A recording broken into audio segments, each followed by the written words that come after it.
Hello, it's Ryan. We're going to look at electric fields more mathematically now. So we're going to say electric fields mathematically. We looked at them diagrammatically and conceptually, so now we need to talk the math. So recall, I did define it for you mathematically once as the electric field divided by the positive test charge. And so what I always like to do in class is say, let's play around a little. And we're going to do this for a positive point charge. So we'll say for a positive point charge. So the electric field for a positive point charge would be, or for any point charge, I shouldn't even say positive rather, so I'm going to X that out. We don't care if it's positive, just for any point charge. So the electric field is equal to, and instead of writing the same exact thing, Fe, I'm going to write what the electric force on a point charge would be. So we have K, Q sub O, Q1 over R squared divided by Q sub O in the R direction. And so diagrammatically, what we're kind of thinking of is here is a positive point charge, or any point charge. I made it positive. And we're going to place a test charge near it. And we would be wondering what Fe on that test charge is. And so we would calculate it with that equation. Well, if you look, the Q sub O's turn to 1. And we're left with the electric field for any point charge. So the electric field for any point charge is equal to K, Q over R squared.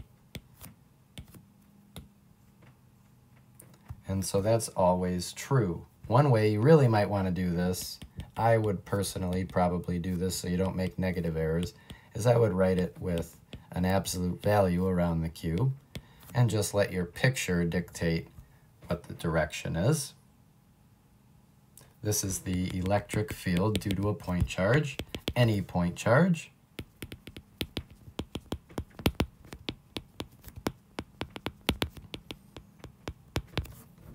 And so that's a nice equation for your notes.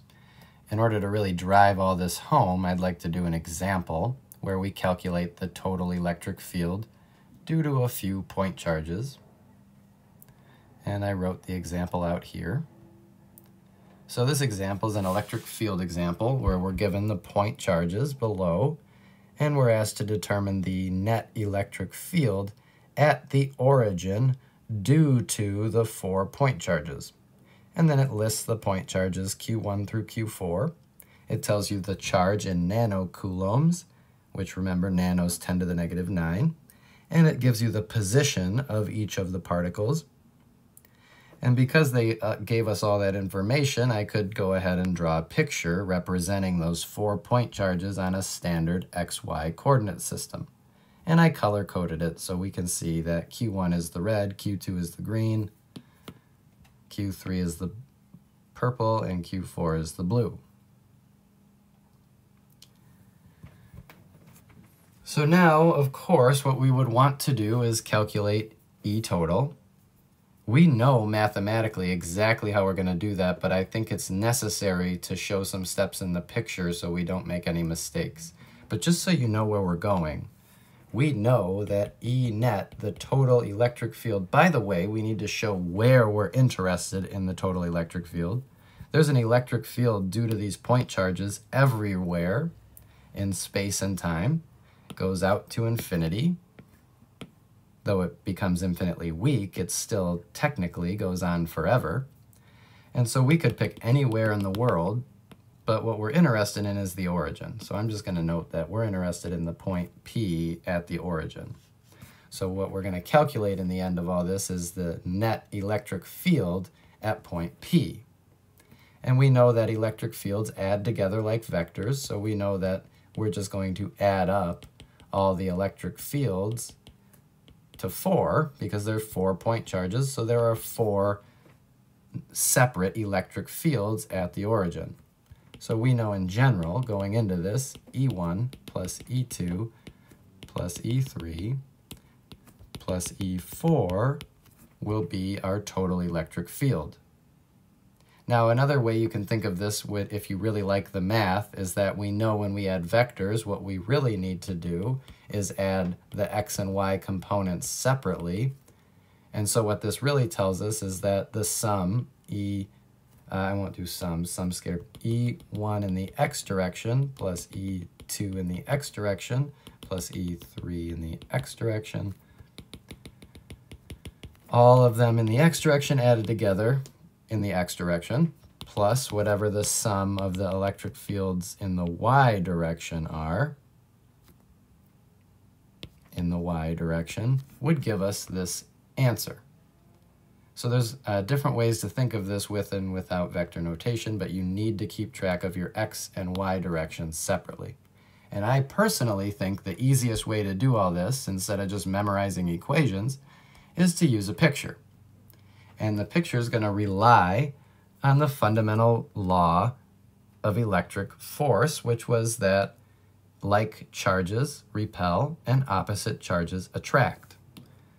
So we're going to go ahead and input what the electric field at the origin will be for each of these point charges. So I'm going to zoom in. So looking at the origin, point P, I'm going to go from left counterclockwise around. So starting at the red one, which was Q1, and I noted on my picture that Q1 and Q4 were positive, and Q2 and Q3 were negative. So I want to show each electric field due to each electric charge separately. So the way, remember, to get the direction of electric fields is by putting a positive point charge, Q sub O, at our point that we're interested in, and then we just have to decide if it's going to be attracted or repelled by each of these point charges. So again, starting from left and going counterclockwise, we're going to start here at the positive point charge on the left. Will that attract or repel our test charge? Well, our test charge is positive. This is positive. That means it will repel it. So it will have an electric field that goes this direction. I'm going to label that E1. Now going down counterclockwise, we're going to look at point 2, which is here. This is a negative charge. This is a positive test charge, so will this positive test charge be attracted or repelled by this negative charge? Well, negatives are attracted to positives, and so of course this will have an electric field that looks something like this. I'm going to call it E2.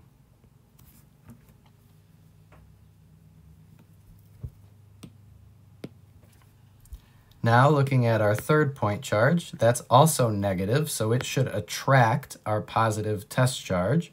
So our electric field line should look something like this. And I think E2, or that's 3. 3 was less than 1, so it should be shorter, it looks like. So that would be E3.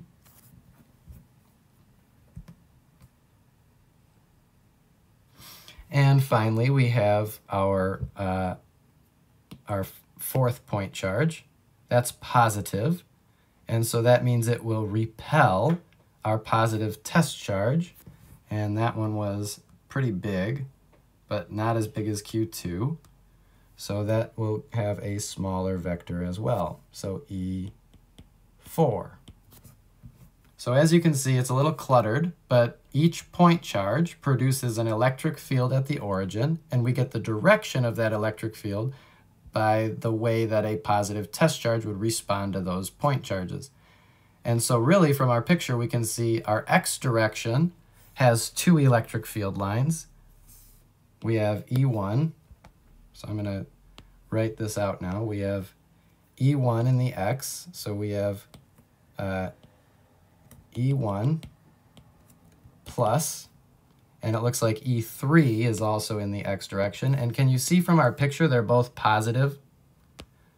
So I don't care that there are negative charges. Our picture shows us that both E1 and E3 are in the positive direction. And we're also going to add the y component separately.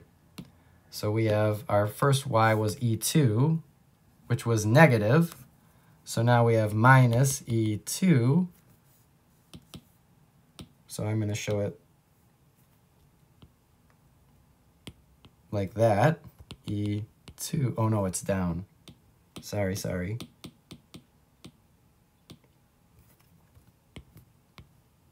E2, which was minus. And we're going to add the other y vector, which is also minus. It's down. E4. So I'm not putting the minuses in yet because I'm still showing the direction with vectors. So in general, we could have also done that on our picture here. I could have added E4 to E2. Oops. And I could have added E3 to E1.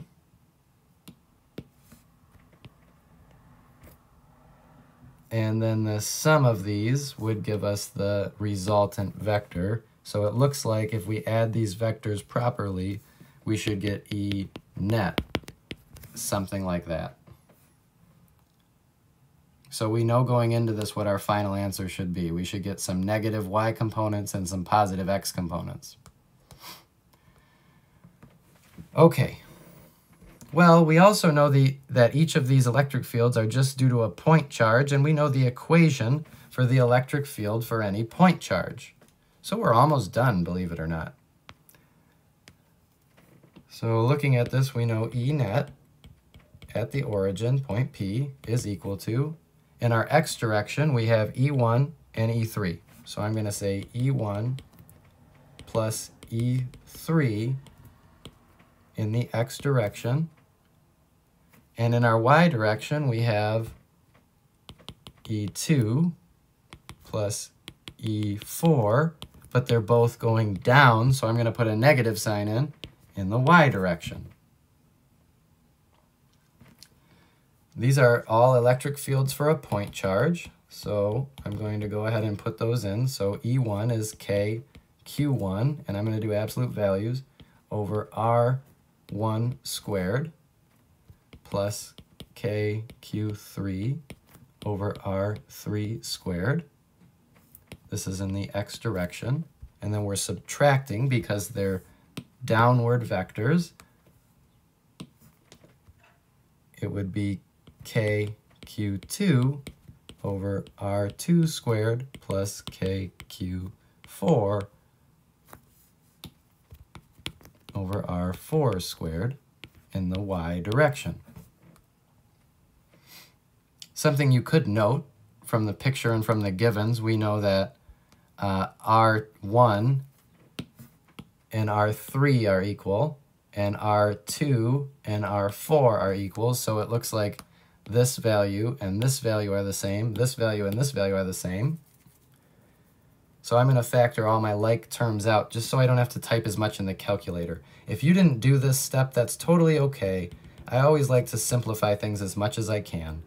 So we have K over R1 squared times Q1 plus Q3 in the x direction minus K over R, I'm going to say R3 squared, oh, I'm sorry, R2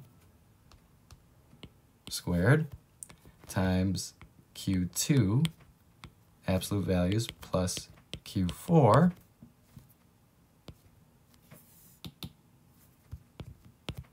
in the y direction. Finally, we can substitute values, and if you do substitute your values in and solve this all out, I believe you should get to this final answer. So we should be at 20.2 times 10 to the 12 Newton per Coulomb in the x direction minus 20, I said 30.0 actually, times 10 to the 12 Newton per Coulomb in the y direction. And that's our net force, or I'm sorry, our net electric field at the origin. And if you write it like this in vector terminology, you don't have to worry about finding theta or the actual magnitude.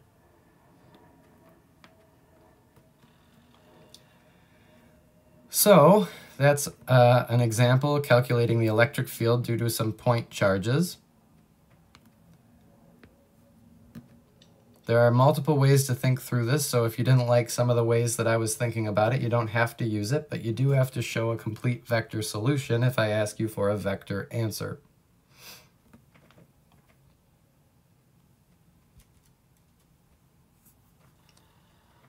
All right, good luck.